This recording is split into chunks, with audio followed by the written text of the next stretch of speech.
I had like a certain like sense of how empty like I am as like a thing, because like fundamentally I'm nothing without these things, but I'm also. And I know that because we're having a conversation of convenience, you're using the term I, that I am this. But if we're going to look into this examination, we should even question whether this I does actually have a substantial existence of its own. So all these factors might be there. We can have thought, but not necessarily assuming that there's a thinker. We can have seeing, but not necessarily assuming that there's a seer. You can have consciousness, but not necessarily assuming that there is an observer to be conscious. You get what I mean? So I know we're having a conversation of convenience in which you're saying I am, but I just want to remind you that this I am that you're speaking of need not necessarily have a grounded, substantial existence of its own. It may be merely nothing more than an impression in the mind. That's what that's what I'm trying to express, is that. And that's what I call the ego. The ego is an impression of the mind. It's an impression that arises as a result of several ingredients coming together, just like there is no cart without the wheels, without the reins, without the horses that are connected to the cart. All those things combined together as a convenience, we call it a chariot or a cart. Similarly, as a human being, you're just a combination of physical and psychological ingredients. And when I say physical ingredients, I don't only mean the gross visible body, also everything included in the body. Atoms, subatomic, the laws of physics, that also is included in the physical ingredients.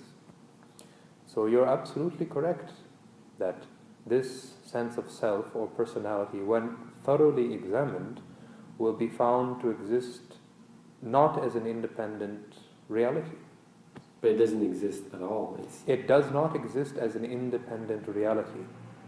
That's the difference. There's a great difference. Then, if you say it simply doesn't exist, now you're drifting off into nihilism. No, but like what I'm trying to say is that, like, you're empty, but you're not nothing.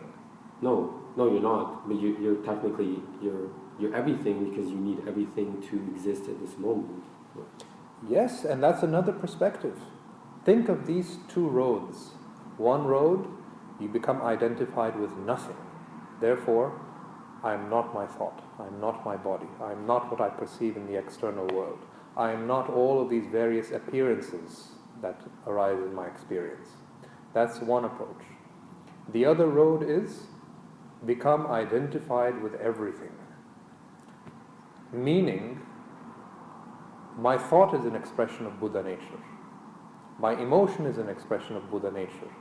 My body, my mind, the external world, there is nothing in existence which is not an expression of Buddha nature. So therefore, everything is Buddha nature. You see the thought, but you have enough internal vision to see the Buddha nature that's behind the thought, that's empowering the thought, so to speak. So therefore, you become identified with everything as Buddha nature. And if that was a single idea held in the mind with sheer intensity, you could become enlightened. Or if you had zero identification with total intensity, then too that can lead to enlightenment. But in both cases, the point that I'm making is, in both cases it leads to a dissolution of your ego, of your limited identity. But both separate are wrong. Well, no, the nothingness is wrong by itself. Not nothing, meaning you do not become identified with the appearances in your experience. That doesn't mean that your nature is nothingness. It means subtract whatever can be subtracted and then see what's left. Remember we've talked about this? So there's no when it's said in modern science that nature detests the vacuum, that there's no such thing as true nothingness, that even a vacuum contains tremendous energy. Mm-hmm. So don't assume that when all of this, your identifications have been eliminated, that nothing will be left. Something will be left. You will regain something. By losing your limited self, you regain your true so-called self. And I don't want to go into too much detail as to what's this true self, because it sounds contradictory, because we're talking about emptiness, right? Mm-hmm. So if I say, for instance, that your true self is that you have no self, that only means you do have a true self. Your true self is no self. It's just like saying somebody who says the truth is that there is no truth. Therefore, in other terms, you can say that yes, there must be a fundamental truth. So these are just games of language. I don't want you to... Those things are stupid, I find. I mean... They are pointers. How you see, anything that we can say is always going to be coming from a certain one-sided perspective. You can say the cup is half empty, you can say that cup is half full, that's another one-sided perspective. You can say it's both, you can say it's neither, right? You can express the reality from multiple viewpoints. So we can say in a sense that you are empty, but we can also say in another sense that you are full. These terms only have relative meaning. Of what are you empty? Of what are you full? But you're both. You are both. But so when you say you are empty, what is it that we're referring to that is empty? Well, you're empty because you're nothing without everything. Be more precise. What is it that we are empty of? Of like a fixedness.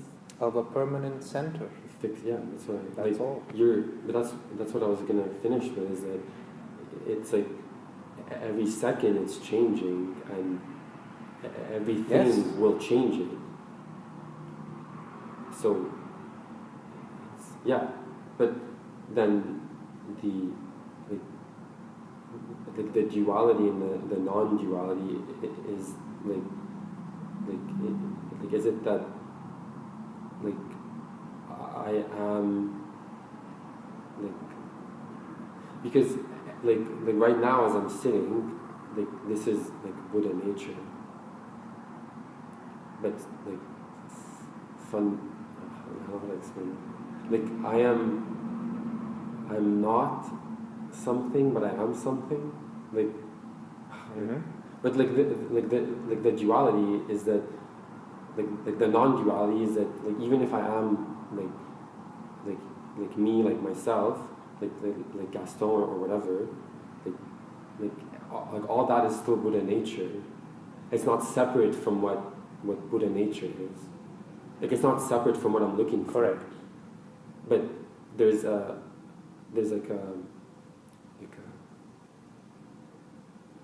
I lost the words.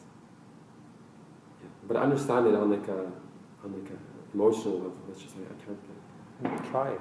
Express it.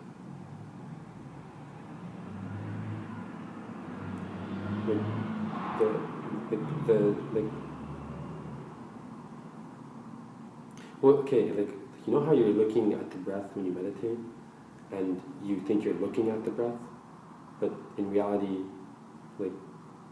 you become the breath. And in reality, it's only the witness which is witnessing itself.